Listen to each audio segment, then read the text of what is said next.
Oh, Canada! Perhaps more than most nations, Canada is a land where people have felt the heavy hand of government depriving them of free movement for nearly 2 years. Crackdowns many describe as draconian. Justin Trudeau and the Canadian Parliament's actions have sometimes shocked many of the citizens, but a new law being proposed is one of the most broad and radical to date. I'm David Fiorazzo, and this is Christ and Culture.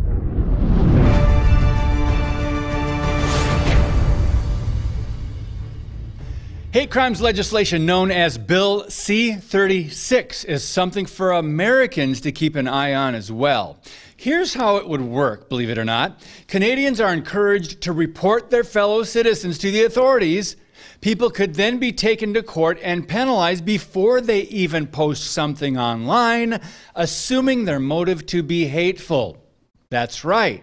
A person can get in trouble for something they are suspected of simply intending to post what government defines as hate speech online. So, you might ask, someone could be punished for something they haven't done yet?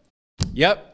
One Canadian citizen, VP of Communications for Substack, Lulu Chang-Messervy, called attention to what she referred to as alarming aspects of this new law, including fuzzy and circular definition of hateful speech involves detestation stronger than dislike. Number 2, encouraging citizens to report on one another. Creepy. Number 3, the ability to punish people for something they haven't actually done yet. Now, if you think this is nuts, most of us would agree. If you think this could not happen in America, formerly the land of the free, many of us would disagree. The Bible refers to the heart of mankind as sick or wicked. What we see today is par for the moral relativistic course and the Romans 1 delusion of the modern, post-Christian, depraved mind. Part of Trudeau's modus operandi seems to be control the opposition. Now, my wife is from Toronto, and her family and relatives all live there.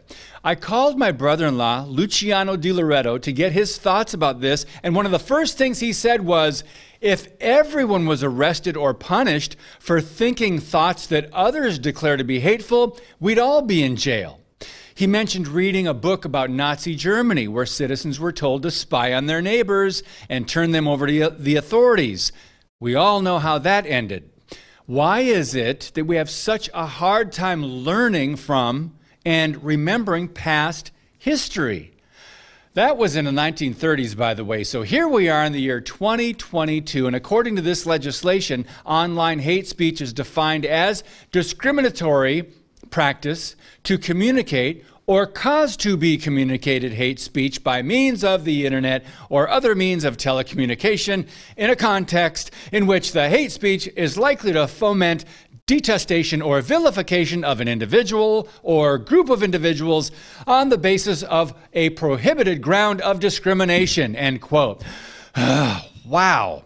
Now, if a Canadian citizen, quote, fears that on reasonable grounds that another person will commit hate speech online, or an offense motivated by bias, prejudice, or hate based on rage, national or ethnic origin, language, color, religion, sex, age, mental or physical disability, sexual orientation, there it is, gender identity or expression, or any other similar factor, so they got it all covered, they can turn in their neighbor by giving the information to a Canadian court. Now, let's be specific here. If you believe the Bible is true, that it is God's holy word, and you desire to live by its principles in word and deed, you would be turned in to the authorities immediately and without question. Why? Well, some of the most intolerant people are progressives, Democrat socialists, and globalist minions, and they're convinced that Christians are evil, hateful, and need to be punished or re-educated.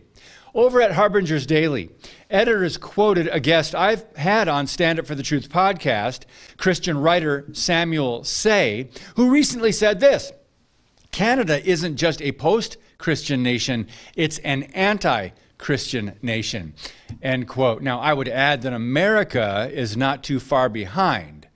We've been warned. Now, in recent years, this has often manifested itself through hostility toward those with alternative views regarding COVID lockdowns, vaccine mandates, sexual morality, gender, abortion, climate change, and even the definition of truth itself. It may be surprising for some, I would say few, to learn that often it is Christian beliefs categorized as unacceptable by Canadian politicians and lawmakers. Now, considering this new alarming legislation, C-36, and warped worldviews, a few changes may be in order to the lyrics for Canada's national anthem, O Canada. Why, you ask? Well, its leadership and power elites have abandoned God, reason, truth, and now freedom for its citizens. Oddly enough, the song refers to God as ruler supreme and includes phrases such as true north, strong, and free. Not anymore, especially under Prime Minister Justin Trudeau's power-grabbing regime.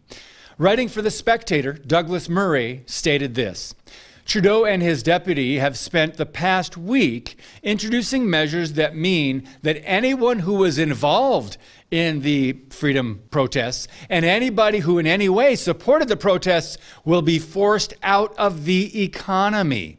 They ordered Canadian banks to close or freeze the accounts of protesters and their supporters. How did he become so radical? Just 9 years ago, at a ladies' night event, that's right, Justin Trudeau clearly indicated his globalist goals and his allegiance and radical leftist freedom-snuffing ideas when he said this: there's a level of admiration I actually have for China, because their basic dictatorship is allowing them to actually turn their economy around on a dime and say, we need to go greenest, fastest, end quote. But let's not be too quick to look down our noses at Trudeau when we had the most radical and anti-Christian regime for 8 years in Obama-Biden. And you can look back and look up quotes from those years of administration officials speaking openly about communist policy or defending the Chinese Communist Party and a few world dictators, for example. So, bottom line, remove God and Jesus, the truth, as well as any fixed moral absolutes, and this is what we see in governments around the world, hoping to usher in a new world order. And it's coming.